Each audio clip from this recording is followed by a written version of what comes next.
ఏపీలో ప్రధాని టూర్ పై cabinet sub committee భేటీ అయ్యింది. విజయవాడ ఇరిగేషన్ క్యాంప్ ఆఫీసులో జరుగుతున్న ఈ సమావేశానికి మంత్రులు పయ్యావుల కేశవ్, నాదెండ్ల మనోహర్, ప్రభుత్వ ప్రధాన కార్యదర్శి విజయానంద్, సిఆర్డీఏ, పలు శాఖల అధికారులు, పోలీస్ అధికారులు హాజరయ్యారు.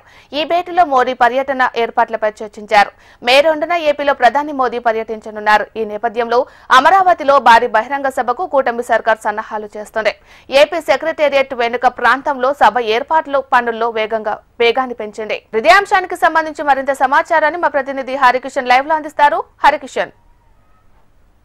థాంక్యూ మీనాక్షి. ప్రధానంగా నవ్యాంధ్రప్రదేశ్ నూతన రాజధాని అమరావతి పునర్నిర్మాణాన్ని అత్యంత ఘనంగా, అట్టహాసంగా, అత్యంత వైభవంగా నిర్వహించేందుకు ఆంధ్రప్రదేశ్ ప్రభుత్వం పూర్తిగా సమాయత్తమైంది. ఇందుకు సంబంధించి పర్యవేక్షించేందుకు 6 మంత్రులతో కూడినటువంటి బృందాన్ని, మంత్రుల ఉపసంఘాన్ని కూడా ఏర్పాటు చేసింది. మరోవైపు ప్రభుత్వ ప్రధాన కార్యదర్శితో పాటు సీనియర్ ఐఏఎస్ అధికారులు కూడా ఈ పనులన్నీ కూడా పూర్తిగా పర్యవేక్షిస్తున్నటువంటి పరిస్థితి ఉంది.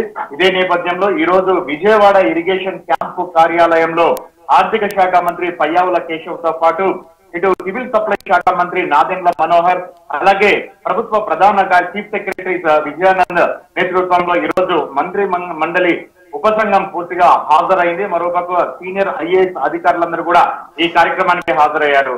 ప్రధానంగా మే 2వ తేదీన ప్రధానమంత్రి ఈ కార్యక్రమానికి హాజరవుతున్నారు. ఎట్టి పరిస్థితుల్లో కార్యక్రమాన్ని విజయవంతం చేసేందుకు తీసుకోవాల్సినటువంటి చర్యలపైన ఇప్పుడు ఈ సమీక్షా సమావేశంలో చర్చిస్తున్నారు.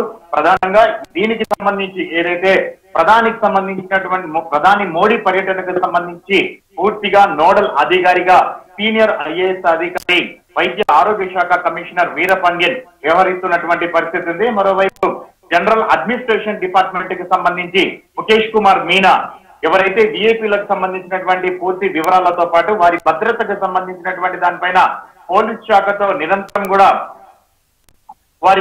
పోలీస్ శాఖతో సమన్వయం చేసుకుంటున్నటువంటి పరిస్థితి కూడా ఉంది. మరోవైపు గన్నవరం విమానాశ్రయానికి చేరుకున్నటువంటి ప్రధాని అక్కడి నుంచి కూడా ఏదైతే సచివాలయం వెనక భాగంలో ఏర్పాటు చేస్తున్నటువంటి సభాస్థలికి ప్రత్యేక హెలికాప్టర్ ద్వారా చేరుకుంటారు. ఇక్కడ అందుకోసం 4 హెలిప్యాడ్లను కూడా సిద్ధం చేస్తున్నటువంటి పరిస్థితి ఉంది.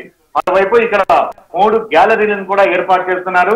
ఈ కార్యక్రమానికి ఉభయ తెలుగు రాష్ట్రాల నుంచి దగ్గర 5 లక్షల మంది హాజరవుతారని చెప్పేసి కూడా అందరూ భావిస్తున్నారు.